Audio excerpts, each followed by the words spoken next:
الحمد لله رب العالمين والصلاة والسلام على سيد الأنبياء والمرسلين سيد الأولين والآخرين وخاتم النبيين وعلى آله وأصحابه أجمعين أما بعد أعوذ بالله من الشيطان الرجيم بسم الله الرحمن الرحيم ومن يشاقق الرسول من بعد ما تبين له الهدى ويتبع غير سبيل المؤمنين نوله ما تولى ونصله جهنم وساءت مصيرا صدق اللہ العظیم۔ محترم بزرگوں، دینی اور ایمانی بھائیوں، آج محرم الحرام کی 9 تاریخ ہے اور جمعہ کا دن بھی ہے۔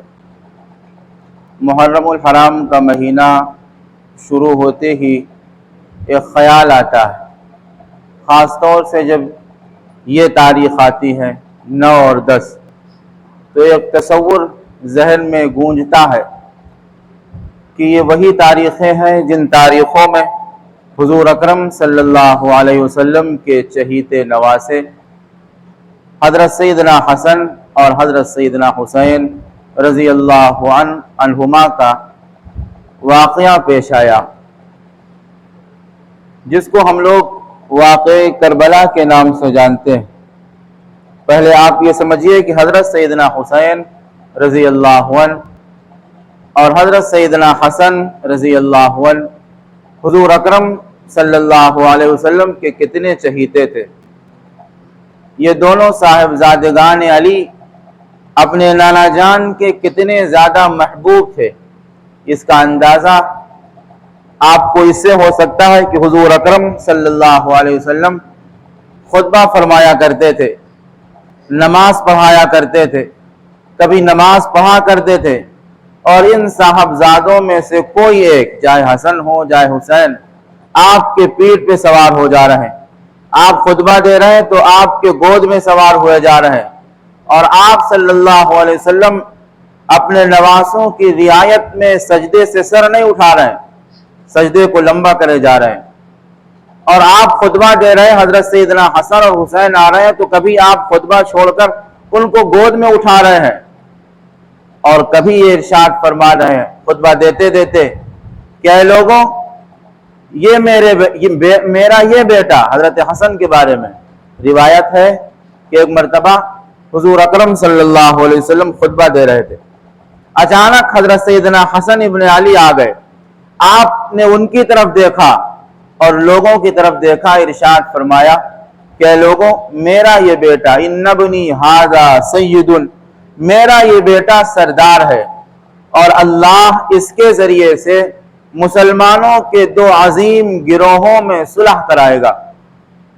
پھر ایک زمانہ آیا کہ اللہ رب العزت والجلال نے مسلمانوں کے 2 گروہوں میں ان کے ذریعے صلح کرائی۔ وہ بہت خطرناک واقعہ ہے اور بہت بڑا واقعہ ہے۔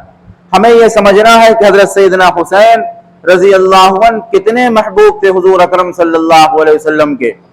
جب حضرت حسن پیدا ہوئے، حضرت علی آپ کے پاس آئے اور کہا کہ گھر میں ولادت ہوئی ہے لڑکے کی۔ پوچھا اللہ کے رسول نے کہ کیا نام رکھا ہے اس کا تم نے؟ فرمایا حرب، یعنی جنگجو، بہت جنگ کرنے والا۔ فرمایا نہیں، میرے اس بیٹے کا نام حسن ہوگا۔ حضرت علی نے حسن نام رکھ دیا۔ 3 ہجری میں حضرت حسن پیدا ہوئے تھے، 4 ہجری میں 1 سال کے بعد حضرت سیدنا حسین رضی اللہ عنہ کی ولادت ہوئی۔ جب حضرت حسین کی ولادت ہوئی تو حضرت علی بن ابی طالب حضرت حسین کو لے کے حضور اکرم صلی اللہ علیہ وسلم کی خدمت میں حاضر ہوئے۔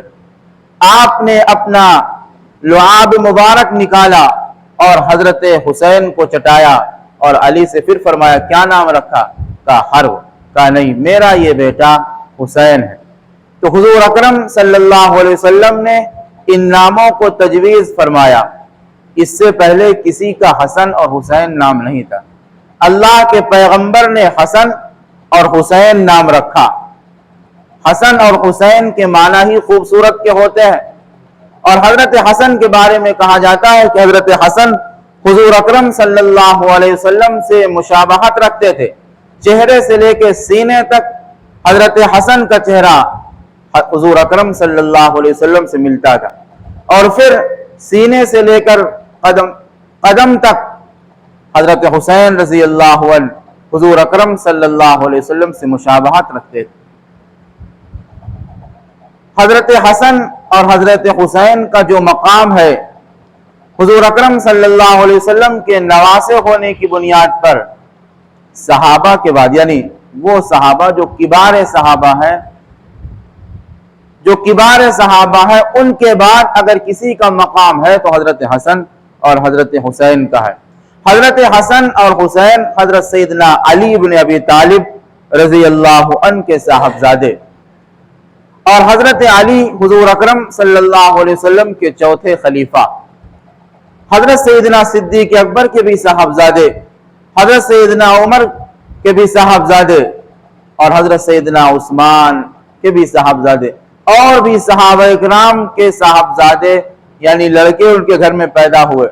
لیکن حضرت حسین اور حضرت حسن جو حضرت علی کے صاحبزادے تھے، اور حضرت علی کا نمبر چوتھا ہے، اس کے باوجود بھی حضرت حسن کی جو حضرت علی کے صاحبزادگان اور صحابہ اکرام کے صاحبزادگان سے بہت آگے بڑھے ہوئے تھے، ان کا مقام بہت عالی تھا، اور ہے بھی اس لیے کہ حضور اکرم صلی اللہ علیہ وسلم نے ارشاد فرمایا تھا کہ الحسن والحسین سیدہ شباب اہل الجنہ، یہ حسن اور یہ حسین جنت کے جوانوں کے سردار، اور ان کی والدہ کے لیے فرمایا تھا کہ فاطمۃ نساء اہل الجنہ، کہ فاطمہ جنت کی عورتوں کی سردار۔ حضرت علی تو خود مولا، جن کے بارے میں 1-2 ہزار کا مجمع نہیں بلکہ ہزاروں کے مجمع میں حضور اکرم صلی اللہ علیہ وسلم نے حضرت علی کا ہاتھ پکڑا، اور کیوں؟ اس لیے کہ اس وقت کچھ باتیں ہو رہی تھی، کچھ لوگ حضرت علی کے خلاف کچھ بات کہہ رہے تھے۔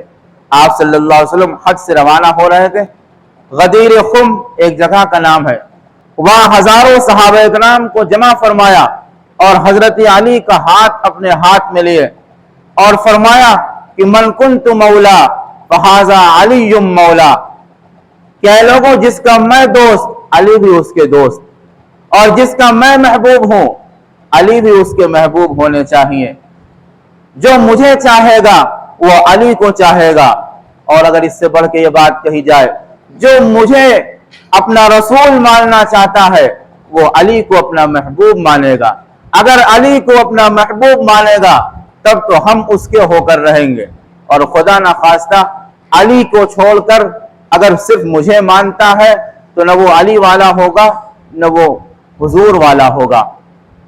یہ حدیث ایسی ہے، اس حدیث کو دیکھ کر نہ معلوم کتنے لوگ بھٹک گئے، اس لیے کہ مولا ایک ایسا لفظ ہے جس کے نہ معلوم کتنے معنی ہے۔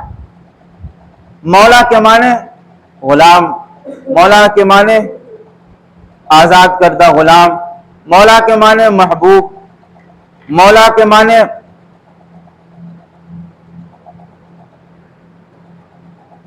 معنی خلیفہ۔ تو بہت سے لوگوں نے مولا کی یہ معنی لے لیا کہ حضور اکرم صلی اللہ علیہ وسلم کے کہنے کا مطلب یہ تھا کہ جس کا میں خلیفہ، یعنی خلافہ بلا فصل۔ آپ اگر سمجھ رہے ہوں گے خلافہ بلا فصل کا مطلب یہ ہے کہ حضور اکرم صلی اللہ علیہ وسلم کے بعد حضرت سیدنا صدیق اکبر جو خلیفہ بنے تو حضرت صدیق اکبر کو نہیں بلکہ حضرت علی کو بننا چاہیے۔ یہ الگ بات ہے کہ اس میں بہت کلام ہے۔ صدیق اکبر کا جو مقام تھا وہ مقام حضرت علی کا نہیں ہے۔ حضرت علی اگرچہ حضور اکرم صلی اللہ علیہ وسلم کے چچا زاد بھائی بھی اور آپ کے داماد بھی اور آپ کے گھر میں پرورش پانے والے بھی تھے اور آپ کے محبوب بھی تھے، لیکن اس کے باوجود بھی حضرت ابو بکر صدیق رضی اللہ عنہ کا جو مقام تھا وہ مقام کسی بھی صحابہ کا نہیں تھا، چاہے وہ حضرت عمر ہو، چاہے وہ حضرت عثمان ہو، چاہے حضرت علی ہو، اور بعد میں چاہے حضرت سیدنا حسن اور حضرت سیدنا حسین۔ ایک زمانہ گزر گیا حضرت حسین رضی اللہ عنہ اپنے والد کے ساتھ ہے اور حضرت حسن بھی اپنے والد کے ساتھ ہے۔ حضرت صدیق اکبر کا بھی زمانہ گزر گیا، فاروق اعظم کا زمانہ گزر گیا، حضرت عثمان کی شہادت ہو گئی۔ حضرت عثمان کی شہادت ہوئی کہ فتنوں کا دروازہ کھل گیا۔ حضرت عثمان کو جس نے شہید کیا وہ حضرت علی سے بیعت کرنے کے لیے آگے بڑھے۔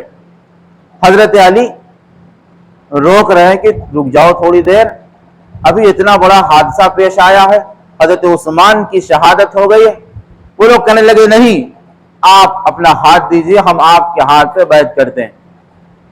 بہت لمبا واقعہ ہے، بہت لمبا واقعہ ہے۔ حضرت علی نے بس کسی طرح بیعت کی، اور اس کے بعد جب حضرت علی نے بیعت کر لی تو دو گروہ ہو گئے۔ ایک لوگ یہ کہنے لگے کہ حضرت عثمان کے خون کا بدلہ لیا جائے، اور جو حضرت عثمان کو شہید کرنے والے تھے وہ خود حضرت علی کے ہاتھ پہ بیعت کیے ہوئے تھے، وہ یہ کہہ رہے تھے کہ آپ خلافت کی باگڈور اپنے ہاتھ میں لے کے آپ کام شروع کیجئے، حضرت عثمان کا بدلے کے چکر میں مت پڑیے۔ کیوں؟ انہیں معلوم تھا کہ حضرت عثمان کا بدلہ لیا جائے گا تو ہماری گردنیں زمین پہ آ جائیں گی، مجرم تو ہم ہیں۔ اور وہ لوگ جو حضرت عثمان سے جن کا خاندانی رشتہ بھی تھا، ایمانی رشتہ بھی تھا اور ایمانی تعلق بھی تھا، وہ چیخ رہے تھے کہ علی تم حضرت عثمان کے قاتل سے بدلہ کیوں نہیں لیتے؟ حضرت علی فرما رہے ہیں کہ ابھی حالات اچھے نہیں ہیں، کچھ دنوں ٹھہرو، اس کے بعد دیکھا جائے۔ ادھر حضرت عثمان رضی اللہ عنہ کی وہ قمیص جو خون آلود تھی اور حضرت نائلہ کی کٹی ہوئی انگلیاں لے کر دمشق کی جامع مسجد میں دکھایا گیا، اور وہاں حضرت معاویہ رضی اللہ عنہ حاکم ہیں، گورنر ہیں۔ جب حضرت عثمان کی قمیص جامع مسجد میں لہرائی گئی اور حضرت عثمان کی بیوی حضرت نائلہ کی انگلیاں دکھائی گئیں تو پوری مسجد انتقام کے جوش کے نعروں سے بھر گئی اور انتقام کرنے لگی، اور حضرت علی نے ادھر حضرت معاویہ کے معزولی کا خط بھیج دیا۔ اور ظاہر ہے کہ جہاں کے لوگ حضرت عثمان کے قصاص کا بدلہ چاہ رہے ہوں وہ حضرت اپنے گورنر کو کیسے معزول کرنا چاہیں گے؟ بہرکیف بہت اختلاف ہوا۔ اس اختلاف میں نہ معلوم کتنے مسلمانوں کی شہادت ہوئی، نہ معلوم کتنے مسلمان شہید ہوئے، ہزاروں ہزار مسلمان شہید ہوئے۔ اور پھر حضرت علی کی وفات کے بعد انہی مسلمانوں میں جب صلح کی باری آئی تو حضرت حسن نے صلح کرائی، جس کو میں نے ابھی بتایا کہ آپ نے فرمایا تھا میرا یہ بیٹا سردار ہے اور مسلمانوں کے دو گروہوں میں صلح کرائے گا۔ صلح ہو گئی، حضرت معاویہ رضی اللہ عنہ بادشاہ بن گئے۔ حضرت معاویہ کے زمانے ہی میں حضرت حسن رضی اللہ عنہ کا انتقال ہو گیا۔ اب باری یزید کی آ گئی، یعنی حضرت معاویہ کے بعد حضرت حسن کو خلیفہ بننا تھا۔ حضرت معاویہ نے خود کہا تھا، حضرت حسن حضرت معاویہ کی زندگی ہی میں انتقال کر گئے۔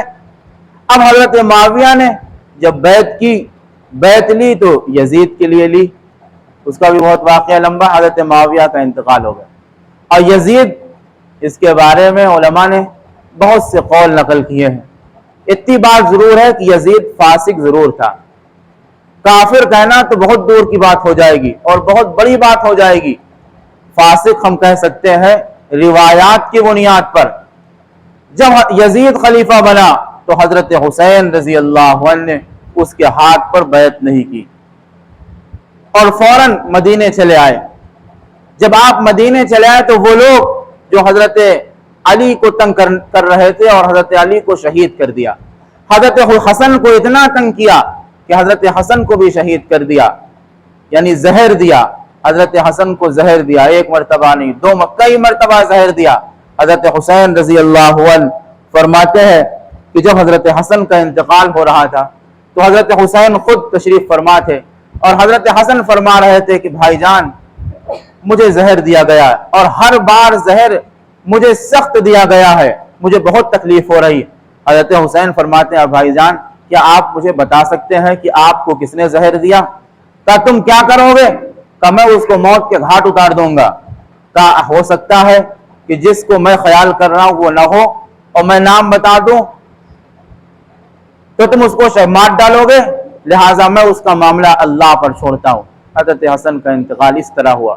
حضرت حسین میں نے بتایا مدینے چلے آئے. جب مدینے چلے آئے تو وہ لوگ کہ جن لوگوں نے حضرت حسن کو پریشان کیا تھا، تنگ کیا تھا، حضرت علی کا جینا مشکل کر دیا تھا، اور حضرت علی خود فرمایا کرتے تھے کہ ما انا لاقن الی الموت، اب مجھے صرف موت کی تمنا ہے. اپنے کو مخاطب کر کے، یعنی اپنے شیعوں کو، وہ لوگ یہ کہا کرتے تھے ہم شیعان علی ہیں، اپنے شیعوں کو مخاطب کر کے کہا کرتے تھے اب مجھے موت کی تمنا ہے، تم لوگوں نے میرے ساتھ کیا کچھ نہیں کیا. حضرت حسین رضی اللہ عنہ جب مدینے چلے آئے تو وہی لوگ حضرت حسین کے پاس خط بھیج رہے ہیں کہ آپ چلے آئیے عراق، کوفے چلے آئیے، ہم آپ کے ہاتھ پر بیعت کریں گے. حضرت حسین نے حضرت مسلم بن عقیل جو ان کے چچا زاد بھائی تھے ان کو بھیج دیا، حالات کا جائزہ لے آؤ. حضرت مسلم بن عقیل گئے تو وہاں حالات ان کو بہتر لگے اور انہوں نے خط بھیج دیا حضرت حسین کہ آپ چلے آئیے. جب حضرت حسین چلنے کے لیے تیار ہوئے تو عبداللہ ابن عمر جو حضرت عمر کے صاحبزادے، عبداللہ ابن عباس جو حضرت عباس کے صاحبزادے، اور عبداللہ ابن زبیر، عبد الرحمن ابن ابی بکر، یہ صغار صحابہ اکرام کی اولاد، یہ روک رہے اور فرماتے ہیں حسین تم مت جاؤ، ان کا کوئی بھروسہ نہیں ہے، یہ غدار ہے. لیکن حضرت حسین نے کہا نہیں، جب میں جانے کے لیے میں جا رہا ہوں میرے پاس 1-2 نہیں 150 خطوط آئے ہیں اور اس میں یہ لوگ کہہ رہے ہیں کہ 1 لاکھ کا مجمع آپ کے ساتھ ہے.